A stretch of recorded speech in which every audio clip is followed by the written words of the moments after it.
Hello everyone, this is Beastly Eel here, and in today's video we're going to be talking about the latest episode of Ahsoka. So in this episode, which was episode 6, it's called Far, Far Away.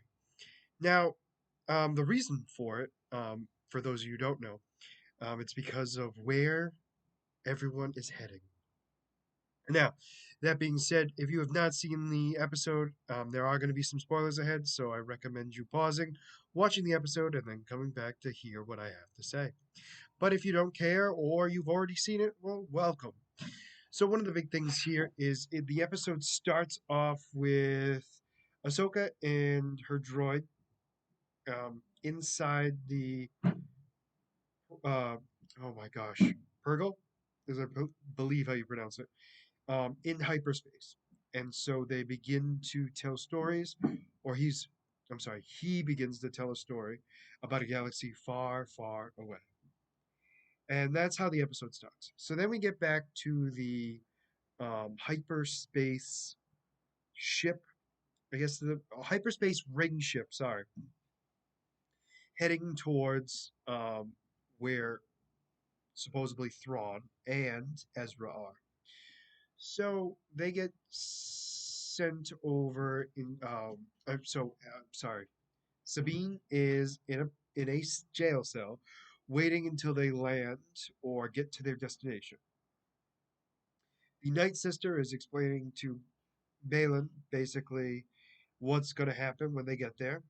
And they make it out of hyperspace. They make it to the coordinates, and they're outside of this planet. Once they get there, they actually start hearing um, a distress beacon. So then they head on to the planet. So during this time, um, Sabine is handcuffed and brought with them.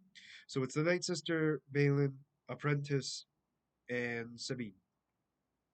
So the four of them are there, along with a couple of troopers and stuff like that, but nothing crazy.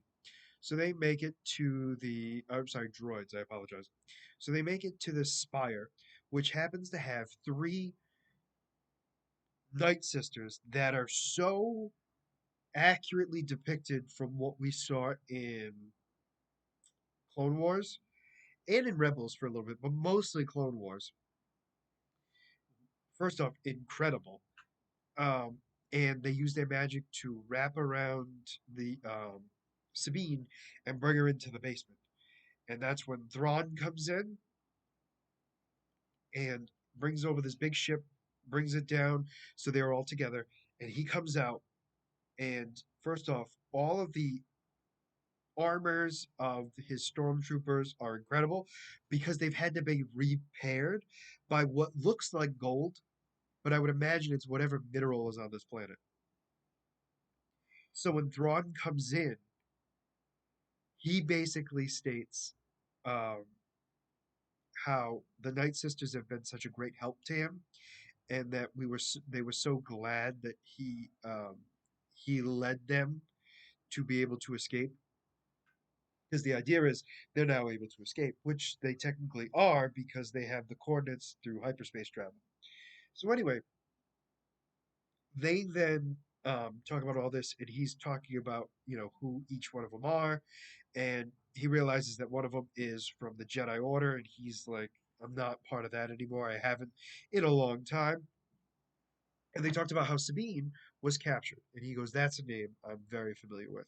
So he orders them to bring her up, and apparently he was told about the deal she had with Balin, that she was to find Ezra unharmed.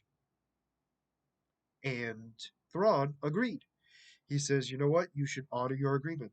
And in fact, I will give you any provisions you need." But he tells Sabine this. This is the choice you have to make. Do you risk the future by me escaping, or do you go find your friend? And she chose to find her friend. So he gives her all the provisions she needs and a rat dog creature, and she takes off. So when she leaves, Balin and the apprentice are ordered to follow her. And everyone's like, "I thought you were going to keep the deal." He goes, "Of course I am." she is going to find her friend unharmed. However, once she finds him, you can kill them both. So she heads out and she gets attacked by bandits. She cuts them down with her lightsaber and continues on. Balin and the apprentice find the destruction there, and then he tries to convince the other bandits to join forces with him because, as he claims to his apprentice, the enemy of your enemy happens to be your friend. Now, during this interaction, we actually find out that Balin has a very specific reason for coming here, that he is looking for power that is absolute, power that is going to be more permanent, where the power everyone else is seeking is only temporary and it ebbs and flows. And he feels that the reason why the Night Sisters want to leave has to do with the fact that there's something here that they are afraid of, a power that they are unable to control, and he's here to seek it. So, one, that is incredible, and so we assume he teams up with the bandits. We don't see that, we don't know, but I'm taking a guess here. And I'm taking a real strong guess here. So anyway, Sabine starts walking around and she sees this hermit crab creature. Starts talking with him, which I don't know how that works because he does not speak her language, and I don't truly think he understands it. Her. So anyway, she sees that he has a rebel symbol on him, and she has to see the one who gave it to him. So she gets brought to his village, and it turns out Ezra's there. Now Ezra looks very different. Obviously, it's because he's older. He has a beard, curly hair, not blue, not blue, which is kind of confusing for me. Actually, very confusing for me. But I will get into that in a minute. That being said, so he basically is very happy and is like, "Oh, I'm so glad. I cannot wait for us to go home. I'm glad you finally found me." And that's how the episode ends. Now, some things here. One, Balin has other plans to supposedly stop the back and forth of all the powers. So the Empire, the Republic, all that, letting it be more of a even society, is what I'm guessing. And he's looking for that kind of power to bring order into the world in a way that the Jedi could never do because of what they did. They grouped up together too much and became corrupt. So he believes that he has a better way of doing it. One of the other things here, first off, the Night Sisters look incredible. I thought they did an excellent job of that. And the fact that they're going to be coming back to the regular universe, or the regular galaxy, or the more known galaxy, I should say, is incredible. Because we thought they were all destroyed during the war. And luckily, not all of them were. There were areas that they still existed. And these people are be using the force slash magic for eons. So the fact that we get to see them again and see how powerful they are, so so obviously more powerful. Very much looking forward to seeing them further. Now that being said, one thing I did forget to say was the Night Sisters felt another presence coming, and Thrawn immediately said it must be Ahsoka, and everyone's like, no, she's dead, and he's like, was there a body? And they were kind of like, It goes until we know otherwise. Ahsoka Tana is alive, and we must think as much. And this really shows the intelligence of Thrawn, but also the fact that they're very much afraid of Ahsoka and the Jedi in general. So very much looking forward to that. And then the other big thing that I wanted to talk about quickly is about um, oh my gosh, what is his name? Ezra. I drew a blank for a second. I apologize. So Ezra